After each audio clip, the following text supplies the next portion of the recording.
All right, everybody. It is time. It is time, man. We got a real treat here. I was actually going to start this live stream tonight at 9 p.m. Decided, hey, it's early. We're 7 minutes after 11 in the morning. I do got a live stream I do want to watch tonight. A couple of guys I know that are from the Chicagoland area by the name of Matt Regan. He does a lot of cool stuff on his channel. So I decided, hey, let's get this video started. And I might be doing another live stream later on today with my Scream 7 trailer discussion. So with this here, the X-Men movie franchise, you got a couple good ones in here. You got a couple of bad ones in this franchise. Fox did an okay job. My favorite one of them all, believe it or not, is the one from 2000, which I do have it on Blu-ray, and I do have it also on DVD. And this is actually the DVD, the first DVD release of it back in 2000. My mom and my stepfather bought this for me for Christmas back in 2000. So definitely some great stuff there. So I love the first trilogy. I know 3 definitely wasn't that great. 2 different storylines. You had the Dark Phoenix storyline, and you had the Mutant Cure, which we'll get into that a little bit later on. So with these Marvel characters, we have to have CGI for a good 90% of them, or almost 100% of them. So you couldn't make this stuff in the 80s. You couldn't do this stuff in the early 90s, I don't think. But you were able to do like Superman with the laser eye shooting out. How they did that back then, I have no idea, but it was pretty cool, epic for its time. This the first film in the franchise of X-Men. It was not an origin story, which was awesome. We do get an origin story later down the road with X-Men First Class. That era of the X-Men I did not particularly like. It introduced me to Michael Fassbender, James McAvoy, Jennifer Lawrence, or AKA you call her J-Law, which I'll probably call her. Nicholas Hoult, who has shot up to skyrocketed fame because he was Lex Luthor in the new Superman movie. These movies are centered around the comic book characters themselves. So when you get to the first film, they particularly take the 90s team that Jim Lee and Chris Claremont did, which was based on the 90s cartoon show that was on Fox. You have those characters as a team. You have Storm, Cyclops, Wolverine, Jean Grey. You have Rogue. Now, you didn't get Beast in this. Beast didn't come until The Last Stand. You didn't get Gambit at all. Gambit didn't come until X-Men Origins Wolverine. That version of Gambit was terrible. I love Channing Tatum's Gambit that was in Wolverine and Deadpool. That was spot on, comic book accurate. It was phenomenal. To me, he was the best part of that entire film. You know, I mean, just the little part that he had in there was epic. Rogue, I know a lot of people complain about Rogue. Oh, where's her superhuman strength? Where's her ability to fly? And she was played by the legendary Anna Paquin. And you look at that, and I was always told, because my friend is a diehard X-Men fan. He's not, I wouldn't say, diehard in the comics, but he knows quite a few different things. Now, I had a couple of the X-Men omnibuses, the Uncanny X-Men omnibuses, and I did get to, I think, Omnibus Volume 4. And I knew that Rogue got her superhuman strength and her ability to fly from Ms. Marvel, okay? Now, in the Fox movies, she doesn't have those powers. She just has her absorbing power, which is, she touches another mutant. She has her powers, right? So I think that's what a lot of people were were complaining about. I know I complained about it too when I first seen it. I said, wait, she's supposed to fly. She's supposed to have the superhuman strength. But in reality, her main power is to absorb. So when she makes skin to skin contact, she can steal your powers. But if she goes to skin contact with a normal human being, she pretty much sucks the life out of them, right? But I appreciate the character for who she is. I love the character. In fact, she is probably my second favorite female X-Men, right behind Storm. Now, for as little time as Anna Paquin had as a character in the movies that she was in, I think she left a mark. A lot of people aren't too happy about it. Again, with me understanding it, they could not get the rights to the Ms. Marvel character for Fox for some reason. I don't know why. So that's why we got the Rogue before she got the powers from Ms. Marvel. But I love the character of Rogue. I don't think there's anything wrong, but I think it's still badass that she's got only the power to absorb other mutants' powers and use them.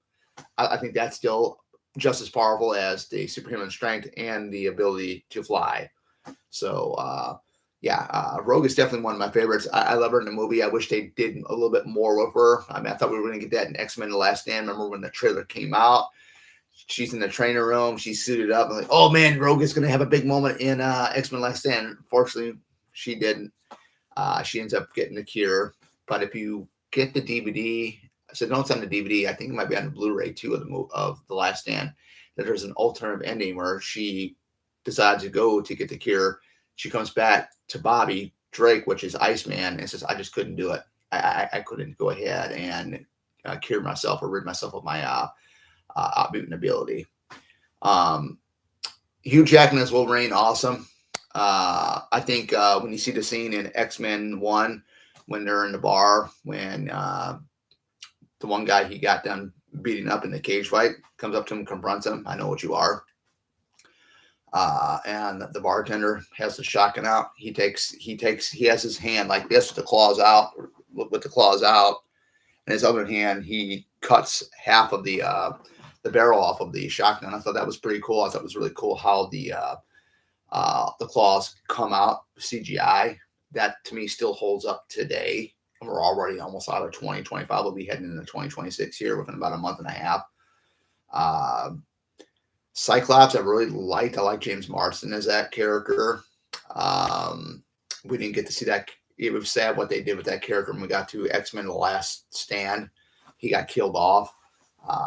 Same thing with Professor X, but there's a hidden ending in Last Stand where Moira McTaggart is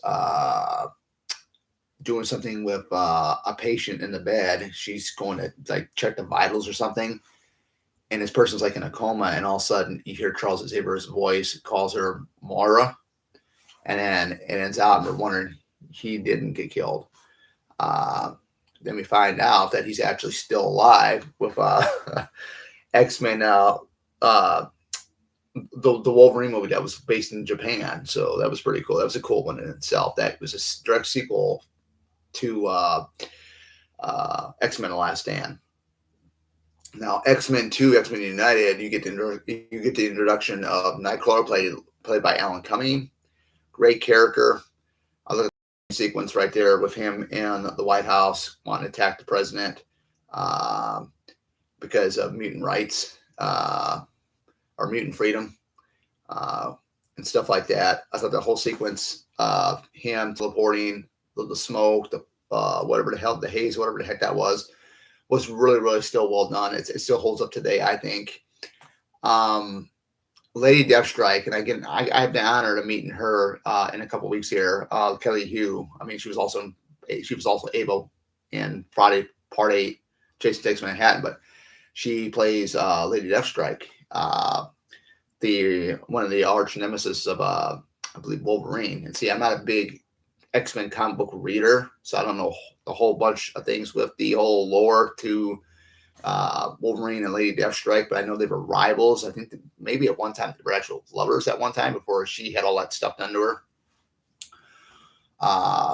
course, Kelly Hu did a great job. She only has one line of dialect. It's when Mystique is inside the office trying to get, information about the Striker thing with the whole Cerebro stuff.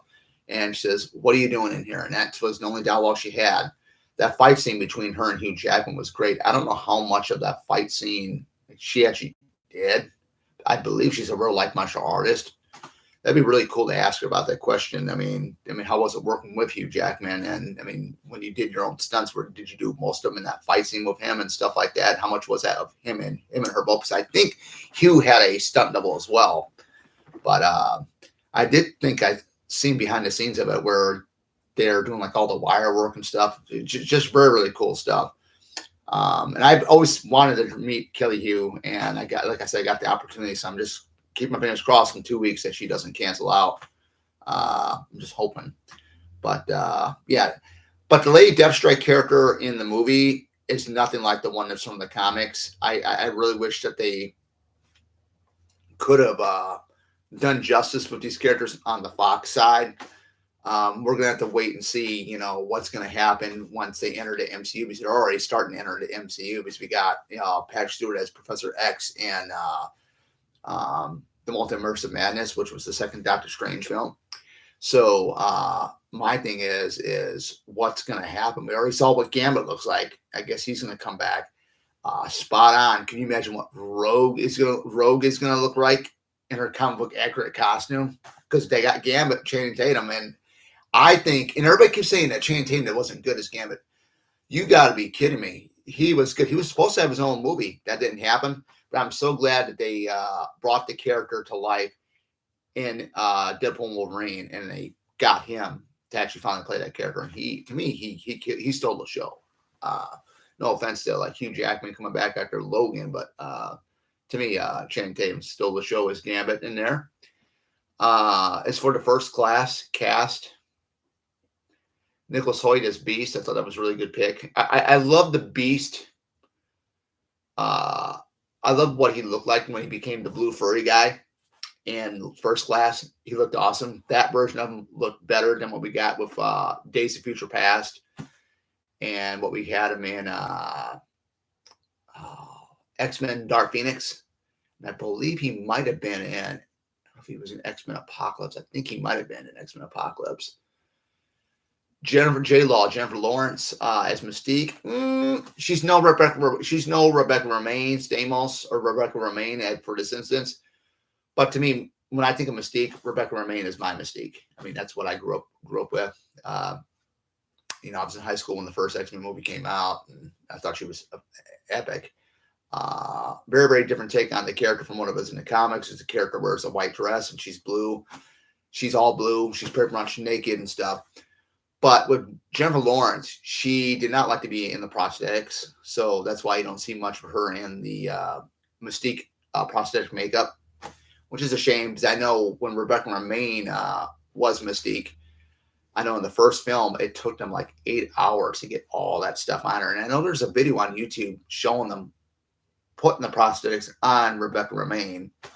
And I think they knocked the prosthetics down to maybe, I think, was it 6 to 4 hours to get it on or something? Because it's nothing to take it off.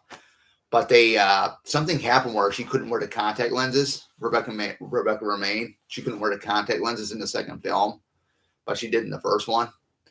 Because Mystique's eyes are yellow. I believe are yellow in the first one. I haven't seen it in a while, but she's a shapeshifter. I think that's so cool. You can shapeshift yourself into anything you want, whether it's human or what. It's pretty cool, Ian McKellen versus Michael Fassbender as Magneto. Ian McKellen did a great job. The only complaint I have about that is I wish he was just a little bit younger. Michael Fassbender, I never had a problem with. The only thing with that is I wish he would have had the white hair. Because Magneto, Eric Lenshier, has white hair, even in the comics. I remember back in the early mid early 90s, these card magazines that were out there. My stepfather used to work for a mall, and Electronics Boutique would throw these magazines out. He'd pick them up, And in this, they show like all different types of cards and stuff like that, different science fiction stuff. And in one magazine, they talked about who would make a great lineup for an X-Men movie. They had, Sylvester Stallone could play Wolverine, Patrick Stewart as Professor X, and that prediction actually came true because Patrick Stewart became Professor X. He was the only one at that time that was able to play Professor X because he was on Star Trek Next Generations. He had to look, even though he's older, but he had to look.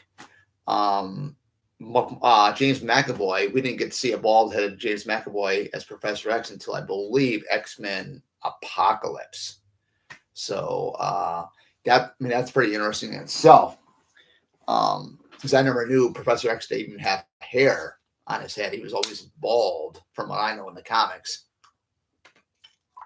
Unless I'm missing something there, but I could be missing something. One character I think they did right, and what I was really hyped up about was with X-Men: The Last Stand was Kelsey Grammer as Beast. That's right. That was my highlight of that entire film, was him. I love Kitty Pryde too. Ellen Page, who is now Elliot Page, because she had a transformation done on her.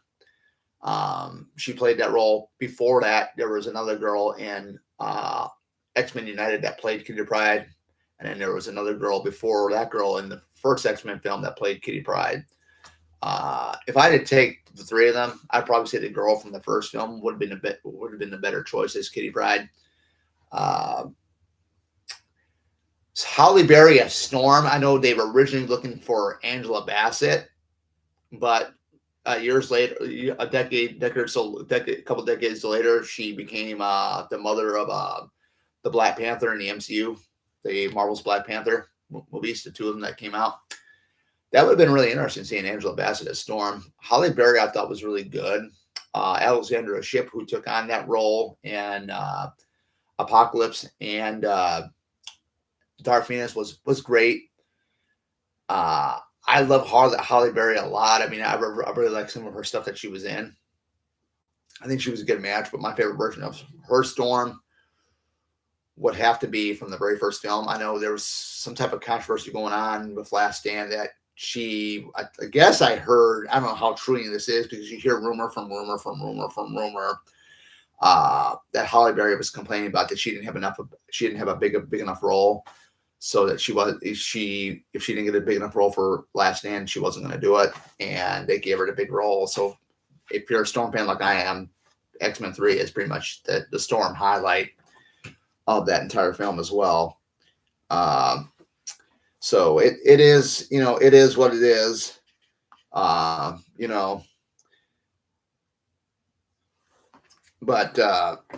it's going to be really interesting to see who's going to play Storm in the MCU when they do it. It's going to be epic. Even Rogue too. Even Rogue would be really cool, because I heard there was like different ideas for Rogue. I remember one rumor being thrown around that Alexander Daddario from Texas Chainsaw 3D would be a good fit, and I can see that. But she's got the look, the face, the eyes, all that. She would probably be my number one pick for the Rogue character. For Storm, I wouldn't know who to pick. Even for Wolverine, I wouldn't even know. We got Channing Tatum as Gambit. Great pick right there. For Beast, I wouldn't know who they would pick unless they're going to bring back Kelsey Grammer. I'm not really sure what they're going to do on that part. I would love to see a recast of Kitty Pryde. Definitely, because I got Kitty Pryde on my shirt here. From Deerfield, Illinois, that's the character's from. So, representing Illinois here. So, that's awesome. Who else would I love to see that has not been in an X-Men movie yet? And I know they have talked about it when they bring them in the MCU, what the X-Men movie was going to be about. They were going to do something I thought I heard with Mojo World, which would be cool, because that means Spiral, the six-armed villain. She's got like the samurai helmet, swords and stuff like that. My introduction to Spiral was through X-Men Children of the Atom, the video game. So that'd be an interesting choice, because, I mean, MCU, I don't know if Kevin Feige's even associated with it anymore. I thought he was stepping down or something. But whoever's the head of MCU now, uh, let's do something with the X-Men films that the Fox X-Men's didn't do. Give us Mojo World. That'd be awesome. Give us Spiral. I mean, look at the technology we got. We can do Spiral. What about the Savage Land storyline? What about shoot? I don't even know what else we could actually do. But I mean, give us a Sentinel invasion that looks like the Sentinels from the comics. I mean, give us that scene out of the Sentinels from like the animated show. Give us let's not do a Dark Phoenix storyline. We don't need that right now, right away. We should go Phoenix first, then Dark Phoenix. Shoot, what else? What other X-Men storyline could we have?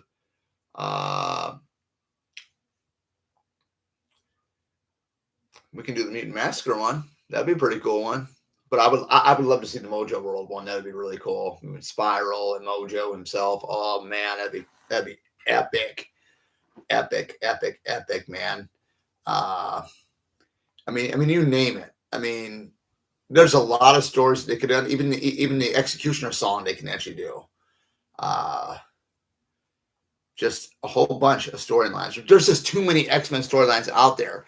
I know. I think it was at the end of Apocalypse of the Hidden Ending. They were teasing Mr. Sinister, and that would have been a cool thing, but they never did it.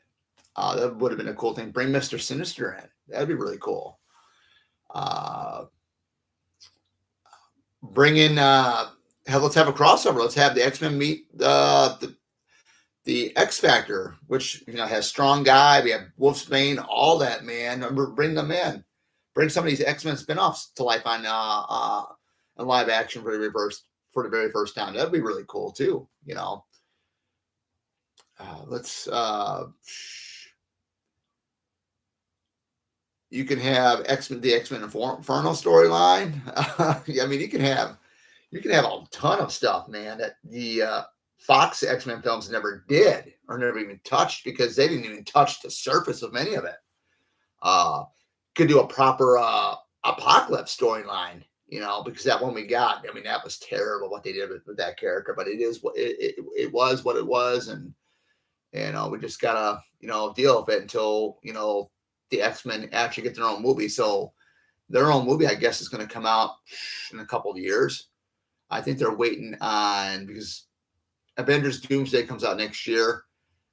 I believe the first X-Men movie in the MCU is going to come out after Avengers Secret Wars, I think. I could be wrong about it, but I mean, you just never know. It took this long to have a Fantastic Four film because they were talking about it. It was supposed to come out earlier, Fantastic Four First Steps. And they kept talking about it. Let's go. Let's get this thing going here. We got it. The Fantastic Four movie, the First Steps, it was good. I liked it. I mean, I enjoyed it. You enjoyed it. I mean, finally we got Galactus the way Galactus should have been. So that was pretty cool.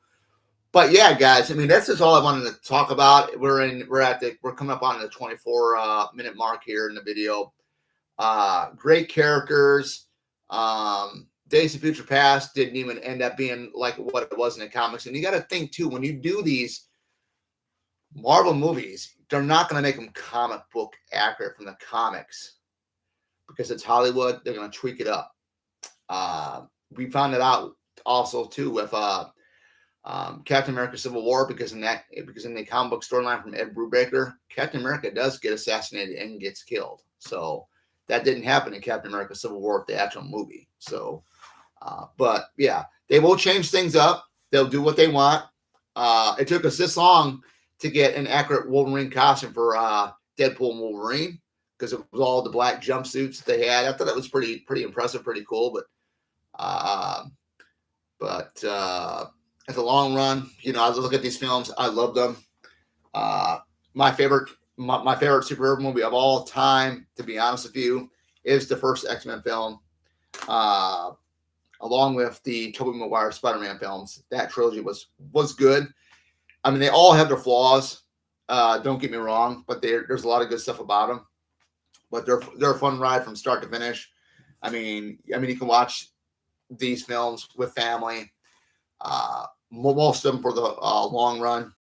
I mean, I wouldn't recommend your kids watching the Deadpool movies because of a lot of the profanity, and it's rated R. But if you're willing to do it for your kid and stuff like that, more power to you. But yeah, man, I mean, the X-Men franchise, it's a hot mess in some ways.